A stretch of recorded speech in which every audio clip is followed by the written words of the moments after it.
Hello दोस्तों, स्वागत है आप सभी का हमारे YouTube channel free study classes में। तो स्टूडेंट, आज की इस वीडियो में हम माध्यमिक शिक्षा बोर्ड राजस्थान अजमेर अर्धवार्षिक परीक्षा पेपर 2022 विषय हिंदी कक्षा 12वीं का अर्धवार्षिक परीक्षा का पेपर देखने वाले हैं। तो इस पेपर में दिए गए सभी प्रश्न आपकी अर्धवार्षिक परीक्षा की दृष्टि से बहुत ही महत्वपूर्ण हैं। तो सभी प्रश्नों को आपको अभी से अच्छे से तैयार कर लेना है। तो यहाँ पर समय आपको 2 घंटे 45 मिनट का आपको समय दिया जाएगा और यहाँ पर जो आपका पेपर है, यहाँ पर 45 अंक में आपका पेपर आएगा। तो इसमें दिए गए सभी प्रश्नों को आपको अभी से अच्छे से तैयार कर लेना है। और इससे पहले यदि आपने हमारे चैनल को सब्सक्राइब नहीं किया है तो प्लीज़ सब्सक्राइब कीजिए, साथ में नोटिफिकेशन बेल को भी दबाइए ताकि कोई भी वीडियो की नोटिफिकेशन आप तक सबसे पहले पहुंचे। तो चलिए वीडियो को स्टार्ट करते हैं। तो यहाँ पर परीक्षार्थियों के लिए सामान्य निर्देश दिए गए हैं। सभी निर्देशों को आपको ध्यानपूर्वक अच्छे से पढ़ लेना है। तो यहाँ पर इस प्रकार से आपको निर्देश दिए गए हैं। तो यहाँ पर सबसे पहले आपको खंड आ में इस प्रकार से ऑब्जेक्ट टाइप क्वेश्चंस दिए जाएंगे। तो यहाँ पर पहला प्रश्न है, निम्नलिखित आपतित गद्यांश को ध्यानपूर्वक पढ़कर दिए गए वस्तुनिष्ठ प्रश्नों के उत्तर अपनी उत्तर पुस्तिका में लिखिए। इस प्रकार से आपको एक आपतित गद्यांश दिया गया है, इसको आपको अच्छे से रीड कर लेना है और नीचे दिए गए प्रश्नों के आंसर को आपको बताना है। तो यहाँ पर पहला प्रश्न है, उपर्युक्त गद्यांश का उचित शीर्षक है। इस प्रकार से आपको 4 ऑप्शन दिए गए हैं, प्रत्येक क्वेश्चन आपका 1 अंक का है। दूसरा प्रश्न है यहाँ पर, निम्न में से किस काव्य की अभी तक कोई प्रतिलिपि प्राप्त नहीं हुई है। इसके बाद यहाँ पर तीसरा प्रश्न है, निम्न में से कौन सा काव्य रीतिकाल के आधार पर लिखा गया है। इस प्रकार से आपको 4 ऑप्शन दिए गए हैं। इसके बाद चौथा प्रश्न है, रामचंद्रिका काव्य के कवि हैं। तो इस प्रकार से यहाँ पर भी आपको 4 ऑप्शन दिए गए हैं। इसके बाद यहाँ पर नेक्स्ट क्वेश्चन है, यहाँ पर प्रश्न क्रमांक 5, निम्न में से कौन सा काव्य संवाद रूप में लिखा गया है। इस प्रकार से आपको 4 ऑप्शन दिए गए हैं। इसके बाद यहाँ पर नेक्स्ट क्वेश्चन है प्रश्न क्रमांक 6, निम्न में से राम भक्ति के कवि नहीं है। तो इस प्रकार से यहाँ पर आपको 4 ऑप्शन दिए गए हैं। इसके बाद यहाँ पर आपको दिया गया है कि निम्नलिखित आपतित गद्यांश को ध्यानपूर्वक पढ़कर दिए गए वस्तुनिष्ठ प्रश्नों के उत्तर अपनी उत्तर पुस्तिका में लिखिए। इस प्रकार से आपको एक आपतित गद्यांश दिया गया है, इसको आपको ध्यानपूर्वक अच्छे से पढ़ लेना है और नीचे दिए गए प्रश्नों के आंसर को आपको बताना है। तो यहाँ पर सबसे पहले प्रश्न क्रमांक 7 में आपको दिया गया है, राम की माता उन्हें क्या कहती थी। तो इस प्रकार से आपको 4 ऑप्शन दिए गए हैं। इसके बाद यहाँ पर नेक्स्ट क्वेश्चन है प्रश्न क्रमांक 8, राम की शक्ति पूजा में कमल पुष्प कौन चुरा लेता है। तो इस प्रकार से सभी प्रश्नों को आपको अभी से अच्छे से तैयार कर लेना है और वीडियो को ज़्यादा से ज़्यादा अपने दोस्तों के साथ शेयर करना है ताकि सभी को इसका बेनिफिट हो सके। इसके बाद यहाँ पर प्रश्न क्रमांक 9 है, राम ने किसको पराजित करने के लिए शक्ति की उपासना की।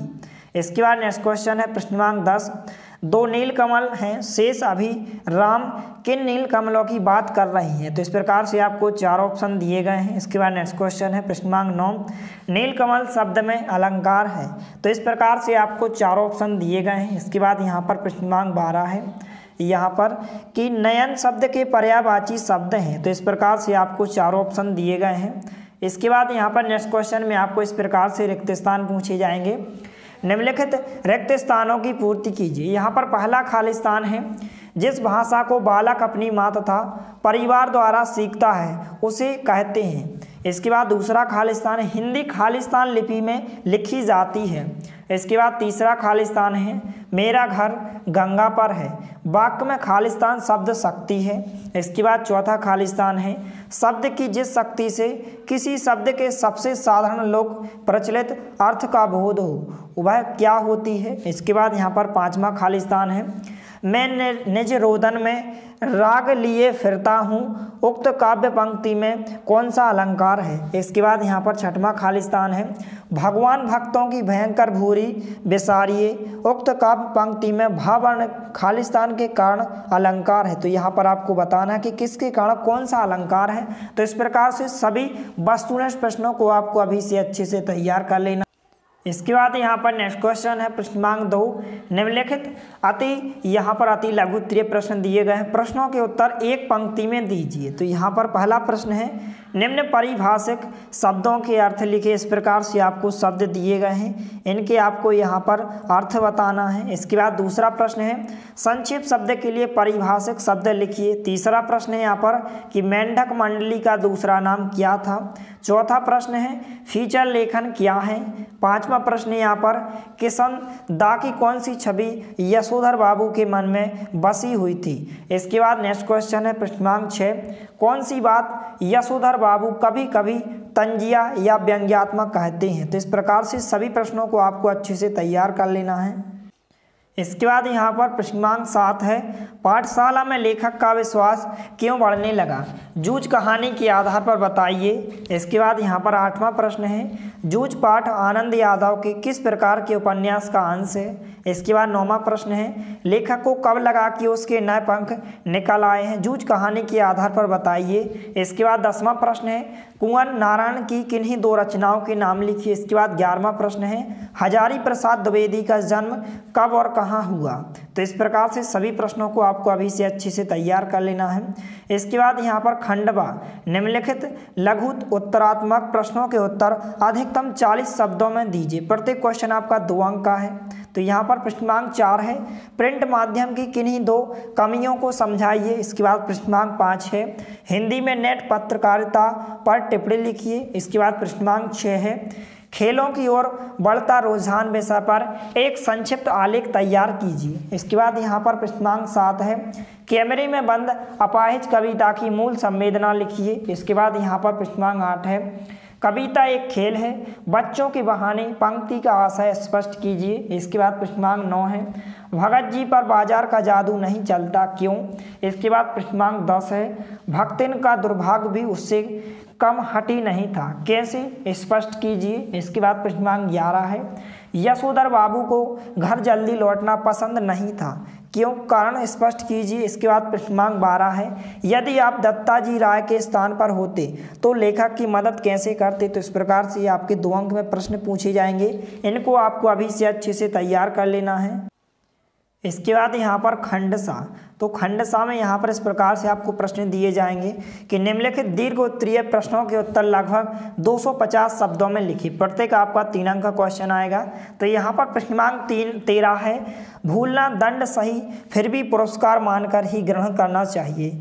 यहाँ पर सहर्ष स्वीकार है कविता के आधार उक्त कथन की समीक्षा कीजिए। इसके अथवा का क्वेश्चन है फिराक गोरखपुरी की रुबाइयों की भाषा एवं प्रसन्न सूरदास। इस प्रकार से आपको प्रसंग सूरदास के वात्सल्य वर्णन की सादगी की याद दिलाता है, उदाहरण सहित स्पष्ट कीजिए। इसके बाद प्रश्नांक 14 है लाहौर अभी तक उनका वतन है। यहाँ पर देहली मेरा तो बाकी सब रफ्ता रफ्ता ठीक हो जाएगा, इस कथन के द्वारा लेखक क्या स्पष्ट करना चाहता है, तर्क सहित उत्तर दीजिए। इसके अथवा का क्वेश्चन है यहाँ पर कि सीरीज की तुलना गांधी जी से करते हुए स्पष्ट कीजिए कि सीरीज को अवधूत क्यों माना गया है। इसके बाद प्रश्नांक 15 है यहाँ पर सिरवल वेडिंग पीढ़ी के वैचारिक अंतराल की कहानी है, उदाहरण सहित स्पष्ट कीजिए। इसके बाद यहाँ पर प्रश्नांक 15 का अथवा का क्वेश्चन है यहाँ पर कि एक गुरु किस प्रकार एक विद्यार्थी के जीवन को नई दिशा दे सकता है, जूझ पाठ के आधार पर उदाहरण सहित स्पष्ट कीजिए। इसके बाद प्रश्नांक 16 है शमशेर बहादुर सिंह का कवि परिचय लिखिए। इसके अथवा का क्वेश्चन है महादेवी वर्मा का लेखक परिचय लिखिए। तो इस प्रकार से सभी प्रश्नों को आपको अभी से अच्छे से तैयार कर लेना है। इसके बाद यहाँ पर खंडदा, तो खंडदा प्रश्नांक 17 है निम्नलिखित पद्यांश की सप्रसंग व्याख्या कीजिए। तो इन पद्यांशों को आपको अच्छे से रीड कर लेना है। इसके बाद यहाँ पर नेक्स्ट क्वेश्चन है प्रश्नांक 18 निम्नलिखित गद्यांश की सप्रसंग व्याख्या कीजिए। तो इनको भी आपको अभी से अच्छे से तैयार कर लेना है। इसके बाद यहाँ पर नेक्स्ट क्वेश्चन है प्रश्नांक 19 अपने विद्यालय के लिए आवश्यक परीक्षा सामग्री हेतु निविदा तैयार कीजिए। इसके अथवा का क्वेश्चन है सचिव माध्यमिक शिक्षा बोर्ड राजस्थान अजमेर की ओर से रीट भर्ती परीक्षा की तिथि में परिवर्तन की विज्ञप्ति तैयार कीजिए। इस प्रकार से यह क्वेश्चन आपको 4 अंक में पूछा जाएगा। इसके बाद यहाँ पर प्रश्नांक 20 है निम्नलिखित विषयों में से किसी एक विषय पर सारगर्भित निबंध लिखिए। शब्द सीमा लगभग 300 शब्दों में आपको लिखना है, तो कोई भी 2 निबंधों को आपको अभी से अच्छे से तैयार कर लेना है। तो इस प्रकार से सभी प्रश्नों को आपको अभी से अच्छे से तैयार कर लेना है। यदि वीडियो पसंद आए तो प्लीज़ लाइक कीजिए, दोस्तों के साथ शेयर कीजिए और यदि आपने हमारे चैनल को सब्सक्राइब नहीं किया है तो प्लीज़ सब्सक्राइब कीजिए। धन्यवाद, मिलते हैं अगले वीडियो में, तब तक के लिए जय हिंद, वंदे मातरम।